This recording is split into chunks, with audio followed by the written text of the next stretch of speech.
In this screen recording, I'm going to talk about the John Muir Trail and specifically what to do when you lose the permit lottery, because chances are most people are going to apply and lose. The loss rate's in the 90th percentile, maybe higher than that, and it doesn't mean you can't hike the trail.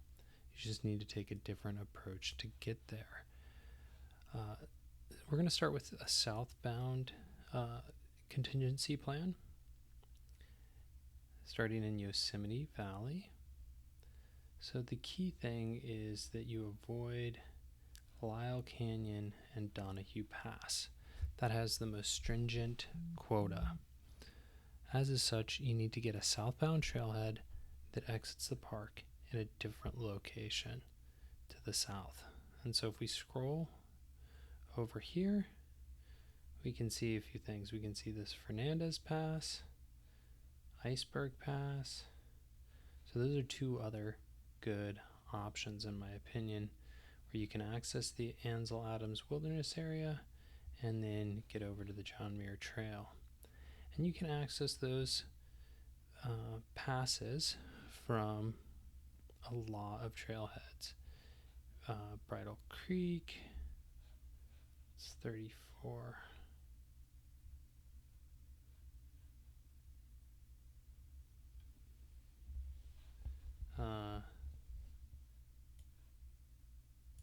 Shinlua Falls.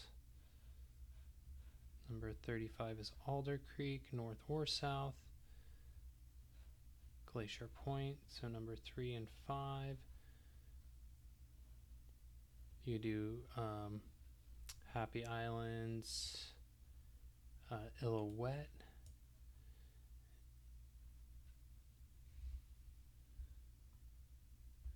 So those are all permit areas you can apply for, and just indicate on your permit you will not exit the park over Donahue Pass, that you will exit over different areas. So that could be Fernandez Pass or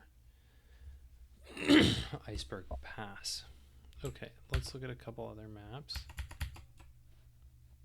So on Google Earth Pro, sorry, we're going a little fast here.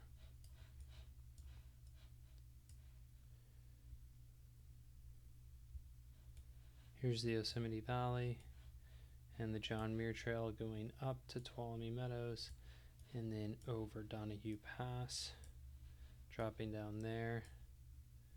That's 10,000 Island Lakes. So what I suggest is folks instead cross over here at Iceberg Pass. Much easier permit to get, and then that other pass is somewhere down over here. Additionally, if you're hiking northbound, you don't necessarily need to start at Mount Whitney. You could start at Bishop and just do a little shorter of a segment. Hike north from there over Bishop Pass. That still gets you on the Muir Pass, which is covered in snow in this 2017 imagery, or 2014 imagery.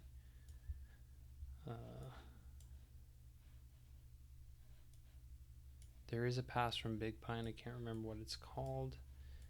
Independence, you can access a pass called Kearsarge Pass, so you could start there. And then Low Pines Whitney Portal, most people start there. Just south of that is Cottonwood Lakes. That's what's here, so you could start there. And then even further south of that is Kennedy Meadows. So lots of different places you can start and end than the traditional ones that can get you on trail. So let's look at some of those on the topo. That flexibility is key, and your trip's going to be, if you think broadly about just hiking in this year in general, instead of a purist approach of just being on the JMT, that's what this can help you achieve and unlock. So here's John Muir Trail there. Here's Illilouette from Happy Islands, so that's a way to get out. And that's what I actually did this year. I'm going to adjust my topo layers here real quick to show Nat Geo Trails Illustrated just across my whole region here. looking a little further west, we can see these other trailheads, Alder Creek, north and south there, Chinalea Falls, and Marsupial Grove.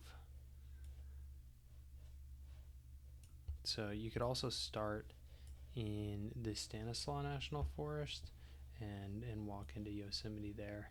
So wherever you start is where you get your permit, and it should get you to your ending point. Looking at how you would exit Yosemite, here's this Fernandez Pass here, which drops you into Rutherford Lake area, and this Post Peak Trail, and you can take this towards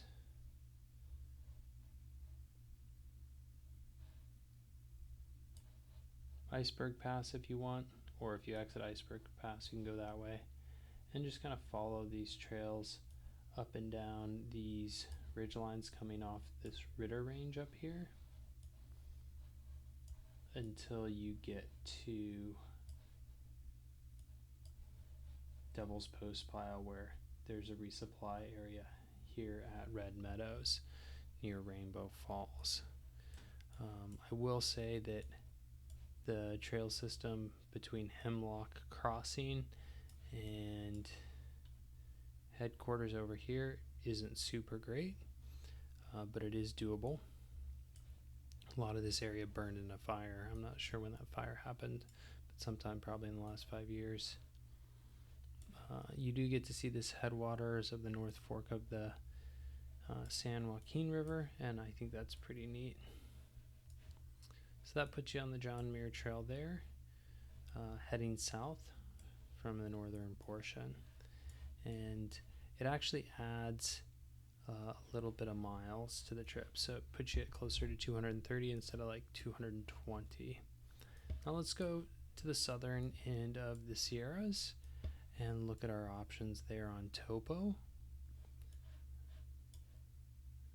So we'll start with Whitney Portal. This is the most traditional place to start. Now, you could do the Mountaineers route up Whitney Portal, so that would be kind of a challenging way, but not an impossible way, especially if you go in ultralight to get over. I think the best contingency option, actually, though, is Cottonwood Lakes and Cottonwood Pass Trailhead. And from there, there's a few different ways. You can just do Cottonwood Pass to the Pacific Crest Trail, or you can do this New Army Pass or Old Army Pass. I've done New Army Pass. It was pretty cool. You can camp at Rock Creek and then head up. You could do Mount Whitney from this eastern side, which I think is an easier way to approach Mount Whitney. Much better trail, in my opinion, than this western face over here. Or you could skip Mount Whitney altogether. It's kind of an overcrowded area, in my opinion, and I think there's better mountains to climb along the route that you could check out. So that's my number one alternate recommendation, but it is a bit of a harder permit to get. Looking a little north there, you have Shepherd's Pass, which gets you over here to one of these random roads. Onion Valley, this is by Kearsarge Peak and Kearsarge Pass. So that'll get you to the town of Independence, which is here. A little north of that is going to be Sawmill Trail, which kind of drops you into a random area. Not as ideal, but doable. Here's another trailhead that goes over to Boost Pass. Not as common.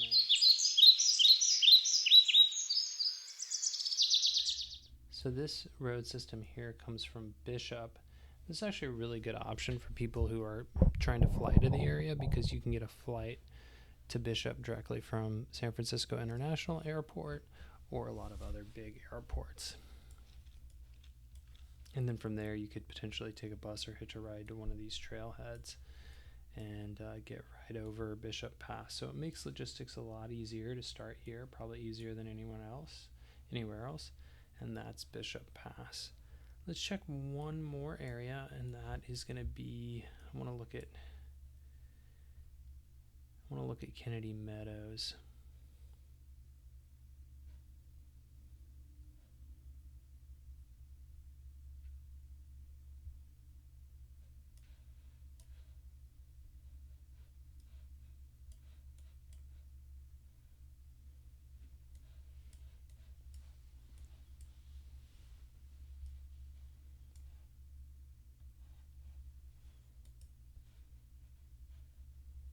Not seeing a good Nat Geo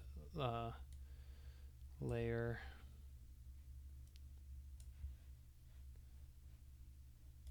It's a Letha Pass.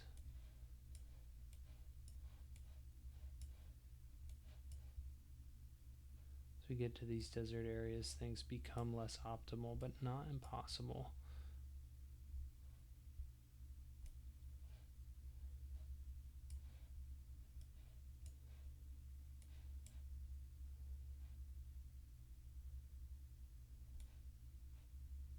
Isabel Lake. The road system's going to go to 295 over here, closer to Petersville. 9 Mile Canyon. So anyway, I hope that helps folks see that there's tons of options for hiking the John Muir Trail besides starting and ending in the most common point, and that folks will give it a shot. So do some mapping, hike your own hike, plan your own trip, and get backpacking in the Sierras. Don't be bound by a single start and end location, and let that be your limiting factor for being unable to access this wilderness area. Thanks for watching.